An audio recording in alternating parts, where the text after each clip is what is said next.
हाँ सारा कुछ नहीं लिखना है, लिख तो लिए सर। लिख लीजिए, चलो लिख लिए, कोई बात नहीं, इधर ध्यान दें। हम लोग गतिज ऊर्जा के लिए व्यंजक याद करें, ठीक है।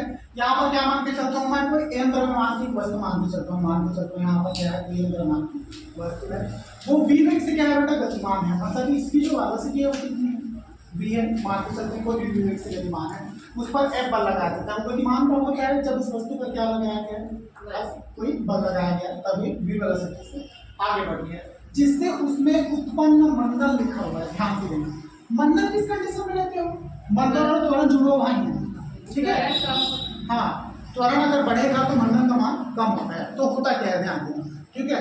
अगर कोई वस्तु, ठीक है, आप एक गेंद को ऊपर से नीचे की ओर फेंक दो, ध्यान देना, यहाँ पर मैं छत पे खड़ा हूँ, ठीक है, यहाँ से छत से, ठीक है, मैं गेंद को उड़ेल रहा हूँ, नीचे फेंक रहा हूँ, ध्यान देना, नीचे फेंक रहा हूँ, यहाँ पर यहाँ से क्या करूँ, मैं गेंद को नीचे फेंक रहा हूँ, ध्यान देना। ये वस्तु अगर मैं यहाँ से फेंकता हूँ तो लगातार इसका वेग बढ़ेगा ऊपर से नीचे की ओर आएगा, तो ठीक है, तो ये लगातार इसका वेग क्या होगा, बढ़ते जाएगा, मतलब यहाँ पर वेलोसिटी क्या हो रही है आपकी, लगातार बढ़ रही है, मतलब कि त्वरण का मान भी क्या होगा, लगातार बढ़ेगा, क्योंकि वेलोसिटी त्वरण के क्या होते हैं, प्रोपोर्शनल होते हैं, जहां जहां वेग का मान बढ़ेगा वहां त्वरण का मान बढ़ता है, ठीक है। तो यहाँ पर क्या लेंगे हम, एक्सेलरेशन को पॉजिटिव लेंगे बेटा, ठीक है, नीचे की तरफ आए, वस्तु का एक्सेलरेशन की बात करूँ, पृथ्वी त्वरण की बात नहीं कर रहा हूँ। आप ध्यान देना, अगर यहाँ से मैं कोई गेंद है इसको उछालता हूँ ऊपर नीचे, ऐसा है, तो लगातार इसकी वेलोसिटी कम होती जाएगी ना, ठीक है, लगातार इसका वेग क्या हो जाता है, कम होता जाएगा, और एक स्थिति में जाके क्या हो जाता है,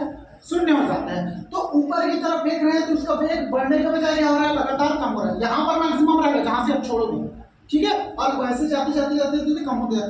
ध्यान दिया करो, कभी गेंद फेंक के देखा करो, फिजिक्स प्रैक्टिकल की दुनिया को प्रैक्टिकल करोगे ज्यादा समझ में आएगा, ठीक है। तो यहाँ तक जाते जाते क्या हो जाएगा, यहाँ का मान इसका शून्य हो जाएगा, इसका मतलब यहाँ पर त्वरण क्या हो रहा है, लगातार घट रहा है, इस स्थिति को बोलते हैं हम लोग त्वरण, ठीक है, और इसको क्या बोलते हैं हम लोग, मंदन, जहाँ पे त्वरण का मान लगातार कम होता जाए उसको हम लोग बोलेंगे मंदन, और जहाँ पर त्वरण का मान लगातार बढ़ते जाए उसको हम लोग क्या बोलेंगे, त्वरण, ठीक है। इसमें गेंद को वस्तु को ऊपर क्यों फेंक रहे हैं, किसमें वस्तु को ऊपर क्यों फेंक रहे हैं, हाँ, इसमें वस्तु को ऊपर की ओर फेंक रहे हैं, मतलब कि वेग लगातार क्या होता जाएगा, कम हो जाएगा, बॉल फेंकोगे, एक्सपीरियंस किए होगे, और जब वस्तु को ऊपर से नीचे छोड़ते हैं तो उसका वेग लगातार बढ़ते जाता है, मतलब वस्तु अधिक रफ्तार से बढ़ती है। घर बार में कभी कोई चीज फेंक के देखना छत पर से, समझ में आएगा, और छत से कोई चीज उछाल के देखना, उछालोगे तो निश्चित वेग तक बढ़ता है, उसके बाद जब निश्चित वेग तक लगातार कम होता जाता है और एक जगह जाके पूरा कम हो जाता है, उसके बाद वस्तु वापस आनी शुरू हो जाती है, वापस आती है इस ऊंचाई से, तो क्या होता है, फिर वेग बढ़ते जाता है, बढ़ता है कि नहीं बढ़ता है, और उसी वेग से आगे छत से टकराती है, बॉल हो, गेंद हो, जो भी हो, तो बहुत तेज वेलोसिटी से टकराती है, तो ये चीजें होती है, ये दोनों चीज आपको ध्यान में रखना है।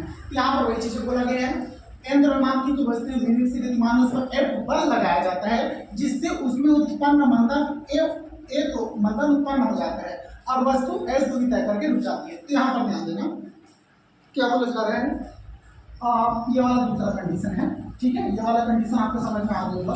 अब इस कंडीशन में F बल लगाया जाता है, तो ये बॉडी है, ध्यान देना, ठीक है, मैं इसमें F बल लगा रहा हूँ, ये v वेलोसिटी से आगे बढ़ रही है, ठीक है, तो ध्यान देना, ये v वेलोसिटी से आगे बढ़ रही है, लगातार बढ़ते जा रही। तो यहाँ पर क्या होता है बेटा, अगर ये वस्तु लगातार लुढ़कते जा रही है तो इसमें क्या होता है, सरफेस के बीच में क्या होता है, घर्षण होता है, ना, तो घर्षण की वजह से वस्तु उसी वेग से लुढ़कती रहेगी क्या हमेशा, नहीं, एक न एक जगह जाके तो रुकेगी, तो घर्षण की वजह से क्या होता है, इसका मान, इसकी वेलोसिटी का मान लगातार कम होते जा रहा है, तो इसका मतलब त्वरण का मान किसमें जाएगा, ऋणात्मक होते जाएगा, वेलोसिटी कम होती जा रही है, मतलब त्वरण का मान ऋणात्मक हो जाएगा। सेम यही केस है, इसमें क्या कर रहे हैं हम लोग, नीचे से ऊपर की तरफ फेंक रहे हैं, लेकिन इसमें क्या हो रही है, वस्तु ढुल रही है, यहाँ से आप ढुला दिए फोर्स लगा के, ठीक है, उसके बाद छोड़ दिए, तो इस लगातार ये फोर्स लगते रहेगा तब तो ढुलेगा, लेकिन एक बार लगा के छोड़ दिया तो जब तक फोर्स का वैल्यू है तब तक ही चलेगा, उसके बाद धीरे धीरे कम होते एक जगह जाके क्या हो जाएगी, रुक जाएगी। तो यहाँ पर यही बोला गया है, उसमें उत्पन्न मंडल एक उत्पन्न हो जाता है और वस्तु S दूरी तय करके क्या होती है, रुक जाती है, लिखा है ना।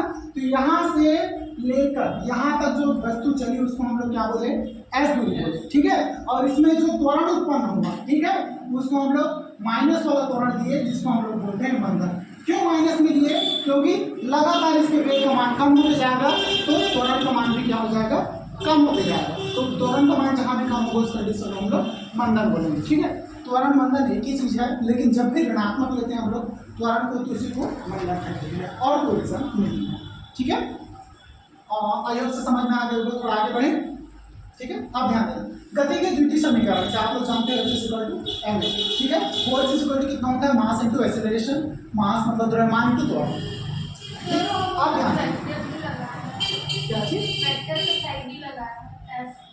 एफ में कोई बात नहीं बेटा, लगा लेना, उसके भी टेंशन नहीं है, हर जगह लगाने की जरूरत नहीं होती है। जहाँ पर मैंडेटरी लोग की सर्विस मेंशन करना है तब जरूरी होता है। ठीक है, हर जगह जरूरी होता है। अब इसी क्या हो गया m।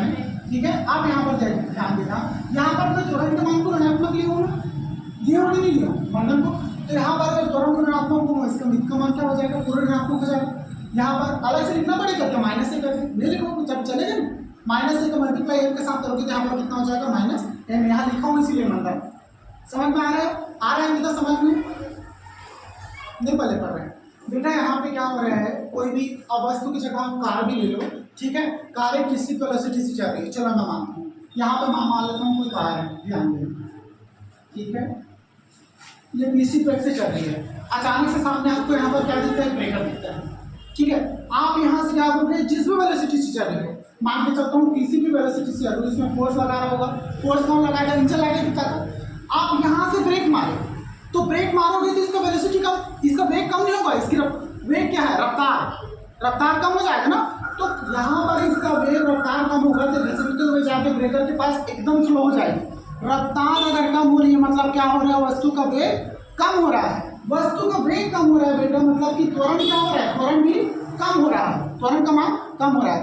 तो जहाँ पर भी त्वरण का मान कम होगा उसमें हम लोग क्या लेंगे, ऋणात्मक लेंगे त्वरण को, ऋणात्मक त्वरण को क्या कहते हैं हम लोग, मंदन कहते हैं। कहाँ पे, हाँ यहाँ पे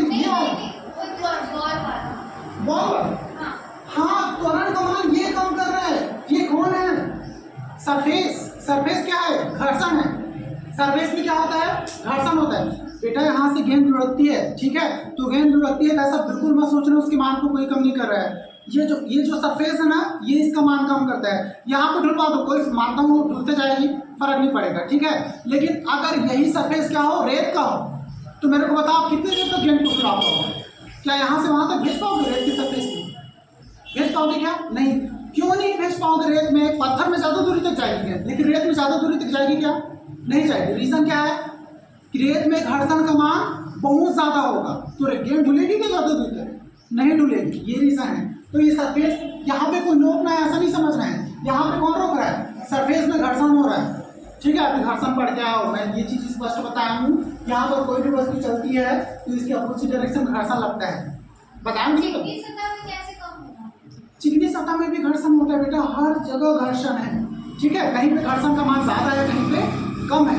चिकनी सतह, हाँ धुलते हुए रास्ते में भी घर्षण रहता है। ठीक है, हाँ, अरे तो ढलान ज़्यादा है ना, स्लोप ज़्यादा है, तो कैसे रुकेगी। ठीक है, स्लोप ज़्यादा है तो उसमें भी घर्षण होता है, ऐसा नहीं कि नहीं होगा, स्लोप ज़्यादा है तो नहीं रुकता है इसलिए। ठीक है, अगर समतल सड़क हो तो उसमें रुकेगी पक्का, स्लोप ज़्यादा है भी तो स्लोप की वजह से उसका वेलोसिटी का मान और बढ़ जाएगा। ठीक है, लेकिन घर्षण होगा वहाँ भी, लेकिन वेग क्या हो जाएगा, लगातार बढ़ेगा। क्यों, इंक्लिनेशन, ढाल बहुत ज़्यादा है इस वजह से। ठीक है, ये रीजन रहता है कि ऐसा बिल्कुल मत सोचो इसको रोकने वाला कोई नहीं, रोकने वाला है घर्षण। ठीक है, सरफेस में घर्षण होता है। ठीक, आइए तो आप लोगों को समझ में आ गया होगा। अब आगे बढ़ते हैं, यहाँ पर अभी इक्वल टू माइनस है मैंने लिया। अब ए का मान लूंगा तो ए का मान कैसे लूंगा, इसको इधर ट्रांसफर कर देता हूँ, तो ए इक्वल कितना हो गया, माइनस के पाई, ए इधर मल्टीप्लाई में इधर आके डिवाइड हो जाएगा, समझ में आ रहा है। ठीक है, यहाँ से क्या मिल गया मेरे को, ए का मान मिल गया।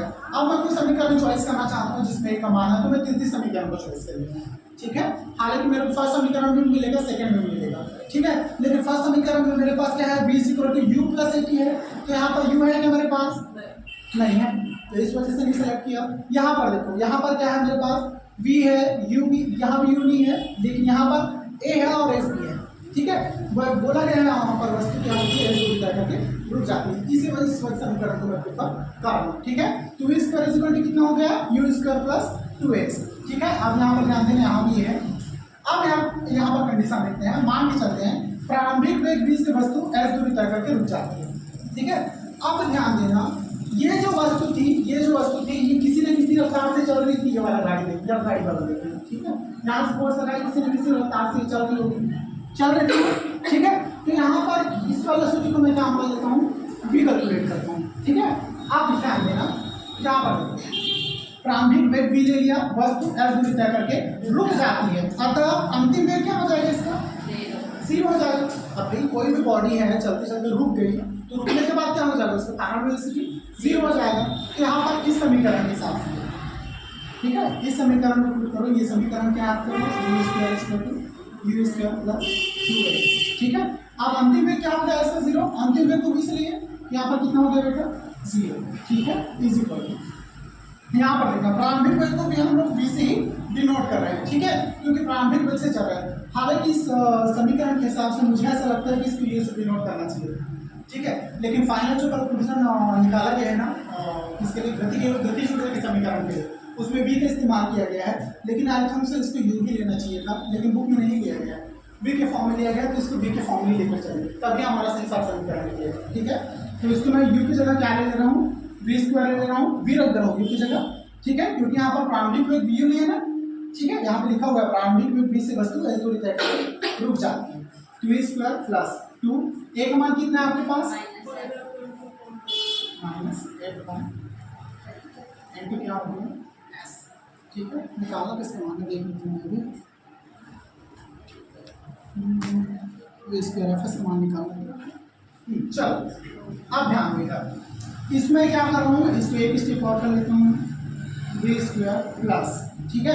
आप ध्यान करो प्लस की जगह माइनस लिखना पड़ेगा, यहाँ बताइए ये माइनस है, इधर मल्टीप्लाई में है ना, ठीक है, तो ये माइनस को मैं यहाँ लिख सकता हूँ, ठीक है, मल्टीप्लाई कर वो पूरा टोटल पद को, तो माइनस क्या हो जाएगा बेटा, प्लस की जगह आके लग जाएगा, तो यहाँ पर माइनस, अब इसको कैसे लिखूंगा 2f(s) अपॉन m, ठीक है, सब मल्टीप्लाई में तो दूसरे मल्टीप्लाई हो जाएंगे पूरे, यहाँ भी मल्टीप्लाई का साइन है, यहाँ भी मल्टीप्लाई का साइन है, तो ऐसा लिख सकता हूँ इसको, ठीक है। तो v स्क्वायर माइनस 2fs, अब देखो माइनस 2fs है ना इधर, इसको इधर ला दो, मैं इधर 0 है, तो इधर आगे क्या हो जाएगा प्लस में हो जाएगा, ठीक है। तो इसको कैसे लिख सकता हूँ मैं 2f(s) अपॉन m इस इक्वल टू कितना है v स्क्वायर, ठीक है।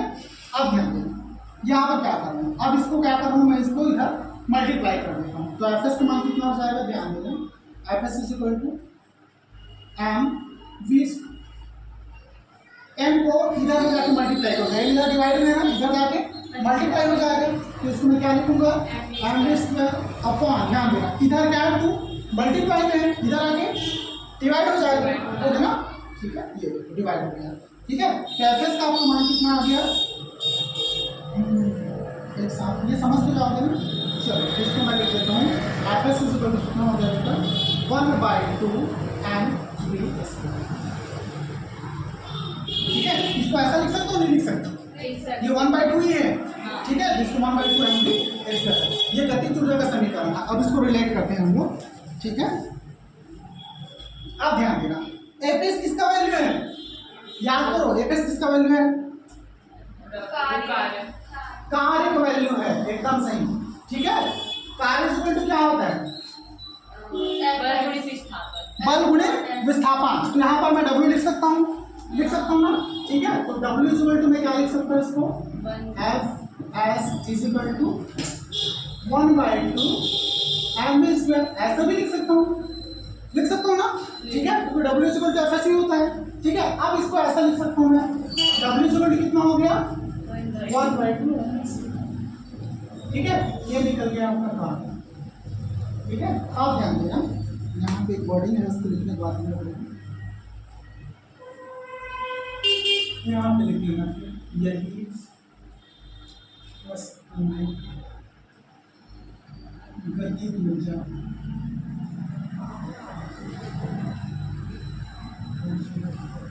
के रूप में संचित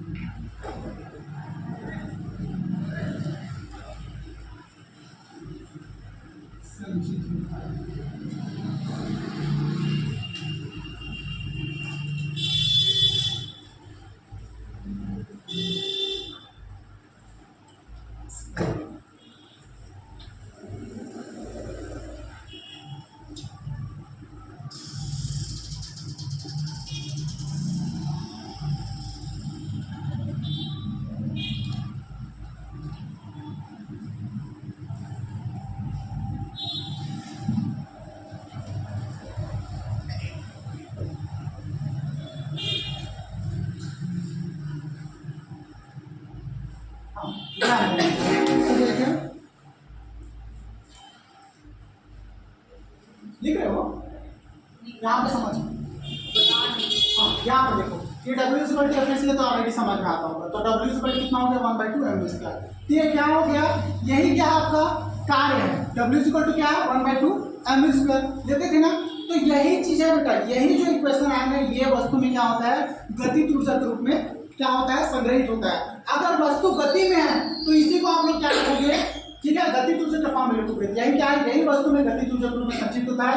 इस प्रकार वस्तु की गतिज ऊर्जा क्या हो जाएगी, W की जगह आप K लिखोगे। K क्यों लिखते हैं, क्योंकि गतिज ऊर्जा को हम लोग क्या बोलते हैं, काइनेटिक एनर्जी बोलते हैं, इंग्लिश में बोलते हो ना। तो काइनेटिक क्या है, गतिज ऊर्जा का पहला वर्ड काइनेटिक बोलते हैं। तो K को उठा के यहाँ पर ला देते हैं बस, ठीक है। तो K इक्वल टू कितना हो गया 1/2 mv स्क्वायर। ये क्यों नहीं, यही ये जो W ले आए, W क्या है बेटा, कार्य है नहीं। तो वस्तु द्वारा या जो बॉडी है उसके द्वारा किया गया कार्य क्या है, यही है। तो जब भी कोई वस्तु कार्य करती है तो उसमें कोई ना कोई गति होती है, चाहे वो पोटेंशियल, चाहे कोई ना कोई ऊर्जा होती है। चाहे वो गति के फॉर्म में है तो गतिज ऊर्जा होगी, अगर स्थित है स्टेबल है तो उसमें क्या होती है, स्थितिज ऊर्जा। तो यहाँ पर वस्तु क्या है, गति के फॉर्म में है, लिखा है ना कि वस्तु को m द्रव्यमान की वस्तु विवेक से गतिमान है, लिखा है ना। तो गति के फॉर्म में है तो गतिज ऊर्जा के लिए यहाँ पर कैसे डिनोट करते हैं, क्यों कैसे डिनोट करते हैं, गतिज ऊर्जा को बोलते हैं बेटा हम लोग इंग्लिश में काइनेटिक एनर्जी, ठीक है। क्या बोलते हैं, काइनेटिक एनर्जी। क्या चीज, हाँ इसमें आता है शुद्धता की जांच, ठीक है, चैप्टर 2 से आएगा, यहाँ से नहीं है। तो काइनेटिक एनर्जी में पहला वर्ड क्या है ना, ठीक है। तो कैसे डिनोट कर रहे हैं, गतिज ऊर्जा को कैसे डिनोट कर रहे हैं, बस और कोई निशान नहीं है। K equal to 1/2 mv square, ठीक है। फोकस ऑन बोथ, ठीक है, ध्यान देना। चलो हो गया क्या, कहाँ तक लिखी, ज़्यादा लिखने की जरूरत नहीं है, एकदम छोटा सा है, बिना लिखे भी बना लो। चलो अब याद रखना, सवेग पढ़े हो, ठीक है। सवेग क्या होता है, वेग में परिवर्तन की, ठीक है। अब ध्यान देना, तो वहाँ पर V इक्वल टू mv का फार्मूला पढ़े हो, याद करो। फार्मूला में कब से बोल रहा हूँ लड़के, इधर पूरा फार्मूला का खेल है। फिर जितना पुराना पढ़े हो 5 चैप्टर तक फ्रेश चीजें पढ़ेंगे, और 5 चैप्टर के बाद वही 5 चैप्टर पूरे रिपीट करेंगे हम लोग आगे। क्यों रिपीट करेंगे, वहीं से पूरा फार्मूला निकल के आटा बनते जाएगा, जितना पढ़ोगे सब कुछ, ठीक है। सवेग P इक्वल टू mv होता है, पता होना चाहिए, लिखा होगा वहाँ पर फार्मूला। सवेग P क्या है, सवेग है, सवेग इक्वल टू कितना होता है, द्रव्यमान इनटू वेग, ठीक है। m क्या है, द्रव्यमान है, v क्या है, वेग है। अब ध्यान दो, मैं v को कैसे लिख सकता हूँ, m को इधर ट्रांसफर कर देता हूँ तो v इक्वल टू कितना हो जाएगा, p/m होता है। यहाँ पर देखो होना चाहिए, चलो। तथा गतिज ऊर्जा अभी निकालो, गतिज ऊर्जा कितना होता है 1/2 mv स्क्वायर। अब मेरे को बताओ गतिज ऊर्जा क्यों नहीं यहाँ पर और यहाँ पर संवेग क्यों नहीं है, रीजन, गतिज ऊर्जा में संबंध है। हाँ यहाँ पर देखो संवेग और गतिज ऊर्जा में संबंध होगा है, इसका मतलब दोनों को एक दूसरे से रिलेट करेंगे तभी चढ़ेगा तो ऊर्जा निकलेगा ना, ठीक है, इस वजह से। तो पहले संवेग का फार्मूला आपको पता होना चाहिए, P इक्वल टू mv। अब यहाँ पर बताओ v ही क्यों लिए, v का ही मान क्यों निकाल रहे हैं आप, हाँ दोनों चीजों को ही लेके करना पड़ेगा, रिलेट करें, ठीक है, तब कोई रिलेशन नहीं। यहाँ पर मैं v का मान, v का ही वैल्यू इसलिए दिखा रहा हूँ क्योंकि बेटा यहाँ पर जो काइनेटिक एनर्जी है ना, गतिज ऊर्जा, उसमें v का मान है, यहाँ m का नहीं है, लेकिन v का लो या m का लो, किसी से भी लोगे रिलेशन नहीं निकलेगा, ठीक है। यहाँ पर v का ले लिए ताकि यहाँ पर वैल्यू पुट कर देंगे, तब क्या होगा, गतिज ऊर्जा इक्वल टू 1/2 mv स्क्वायर। तब क्या लिखोगे, हाँ इसका समीकरण 2 दे दूँ क्या, चलो दे देता हूँ, ठीक है। समीकरण 2 में, समीकरण छोड़ो, समीकरण 2 में v का मान रखने पर आपको चल जाएगा ना, ये वर्डिंग सब अपने हिसाब से लिख लेगा, ठीक है, कोई नंबर नहीं काटता है, टेंशन मत। K इक्वल टू कितना हो गया 1/2 m, v का मान कितना है आपके पास, बोर्ड डाउन की तरफ ध्यान दो तब पढ़ने पड़ेगा, छोटी छोटी चीजें क्योंकि साथ में साथ समझा रहा हूँ, लिखता हूँ तब लिखा पड़ो। P/m हो गया, ठीक है। अब इसको स्क्वायर कर दो, कितना हो जाएगा, K इक्वल टू 1/2 m, ठीक है। ये कितना हो गया into P square m square हो जाएगा, ठीक है। अब ध्यान दो, यहाँ भी एक है, यहाँ भी एक है, ये मल्टीप्लाई में डिवाइड में एक तो कट जाएगा, कटेगा ना, ठीक है, 1 टाइम कैंसिल है, ठीक है। आप ध्यान देना, K इक्वल टू कितना हो गया 1/2 इंटू P स्क्वायर बाई कितना हो गया बेटा, m हो जाएगा ना, एक m तो कट गया, ठीक है।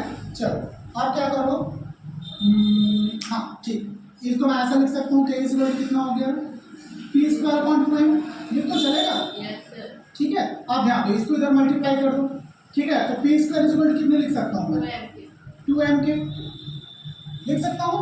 ठीक है, आप यहाँ पर ध्यान दो, अगर मेरे को p का मान निकालना हो तो इधर स्क्वायर इधर जाके क्या हो जाएगा, ओवररूट, यहाँ पर ओवररूट इक्वल कितना हो गया, 2m, ये निकल गया। नीचे में लिख लोगे, यही क्या है, यही समय और गति ऊर्जा में संबंध है।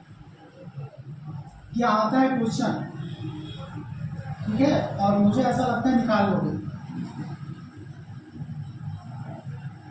अगर ये जिससे फार्मूला पता हो ना तो आसानी से बहुत सारे नंबर का तुम लोग ऐसे बना लो, अगर ये सब कुछ पता हो। ठीक है, इसलिए फार्मूला रखो, बहुत जरूरी है। कार्य ऊर्जा का सर तो बोले भी हाँ।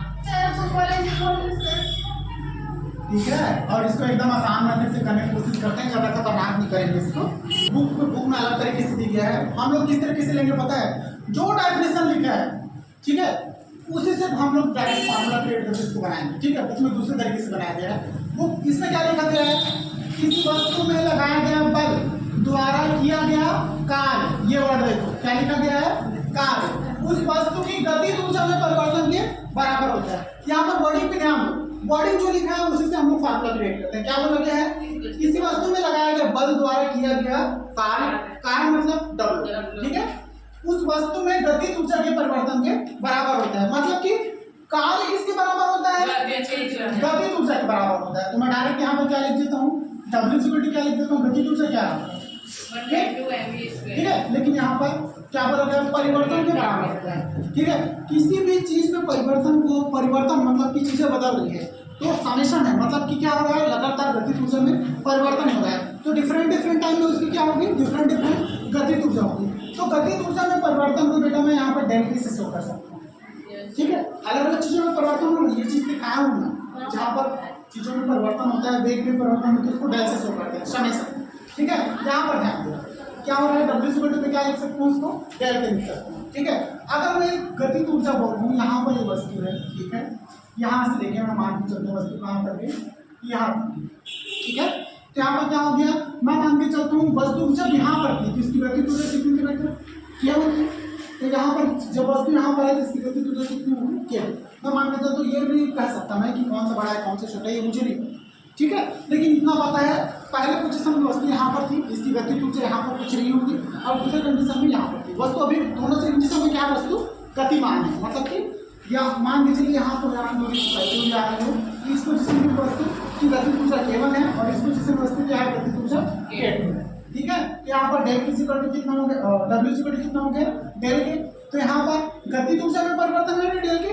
ठीक है, तो यहाँ पर गति ऊर्जा क्या हो रही है, K1 से K2 तक फ्लेक्सिबल है, बढ़ती जा रही है। तो यहाँ पर क्या लेते थे आप लोग, जब भी तो यहाँ पर क्या लेंगे, K2 माइनस K1 ले सकते हैं, इसमें क्या लिखूंगा, K2 माइनस K1। ठीक है, ये निकल गया मेरा रिलेशन जिसकी हम बात करते हैं। ठीक है, बुक में इस तरीके से नहीं बनाया गया है, लेकिन आप लोग इसी तरीके से ही बनाओगे।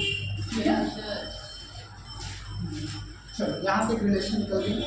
तो उसके बाद यहाँ पर हर चीज को शो कर देते हैं, यहाँ पर बगल में लिख लो, डेल की क्या है, गति ऊर्जा में परिवर्तन। ठीक है, इसको थ्योरी के फॉर्म में लिखने के बजाय ऐसे बना के लिख लेना, गति ऊर्जा में परिवर्तन। ठीक है, लिखना वही चीज है बार बार। और ये क्या है, K2 क्या है, K1 है प्रारंभिक गति ऊर्जा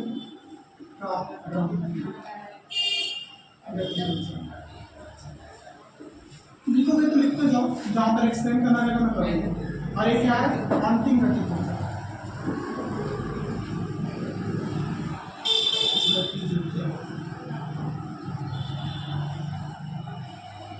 ये क्या है, अंतिम गति ऊर्जा। वैसे साइड में लिखिए क्या सर, हाँ साइड में लिखना बेटा, इसको जैसे इन लोग को लिखना नहीं आता, नोट बनाने नहीं आता, छोटा ऐसे बनाते हैं नोट्स। ठीक है, साइड में लिखाता है। अब यही थ्योरी यहाँ पर लंबा से लिखूंगा तो बोलोगे सर लेंदी थ्योरी लिखवा दे, पानी में मजा नहीं आएगा, इस वजह से सर ये सारी चीजें तुमको पहले से पता है, तो लिखने में क्या है, ये नहीं पता गति ऊर्जा में परिवर्तन डेल क्या है, K1 और K2 तो तुम लोग पहले से जानते हो। एक काम W क्या होता है, Fs याद करो, कार्य क्या होता है, 1 into विस्थापन। ठीक है, अब ध्यान देना W में F क्या होता है, force M mass and acceleration, ठीक है। तो एम लिख दिए, यहाँ पर W is equal to m into S, ये मैं समीकरण 1 लेके चला, ठीक है। अब ध्यान देना गति के तृतीय समीकरण से, गति के तृतीय समीकरण से आप क्या जानते हो, v square is equal to u square plus 2s, ठीक है। अब ध्यान देना यहाँ पर s लिखा हुआ है, ठीक है। मैं चाहता हूँ यहाँ पर s के फॉर्म में मैं समीकरण में वैल्यू रखना चाहता हूँ, तो इस समीकरण को किस फॉर्म में निकालो आप, s के फॉर्म में निकालो। कैसे निकालोगे s के फॉर्म में, सबसे पहले इधर वाला जो वैल्यू है v स्क्वायर इधर है, u स्क्वायर इधर है, u स्क्वायर इधर प्लस में है, इधर आके माइनस में हो जाएगा, तो इसको कैसे, इसको ट्रांसफर कर दिया जाता है। फिर कैसे लिख सकता हूँ, v square minus u square लिख सकता हूँ, अपॉन 2a लिख सकता हूँ। चलो आता है यार, बहुत समझदार हो, टेंशन नहीं है, ये तो सिंपल से मैथमेटिक्स, ठीक है, सिंपल है ना। हाँ चलो, यहाँ से क्या निकल गया आपका, s का मान निकल गया। अब इस s के मान को यहाँ पुट कर दो, बस निकल जाएगा, हो गया, ठीक है, खत्म है, तो कार्य हो जाएगा। चलो s का मान क्या लिखोगे, s का मान समीकरण 1 में रख देगा,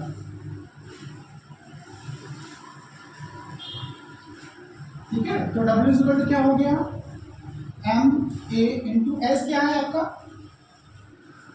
v square minus u square upon क्या हो जाएगा 2, ठीक है। चलो अब ध्यान दें,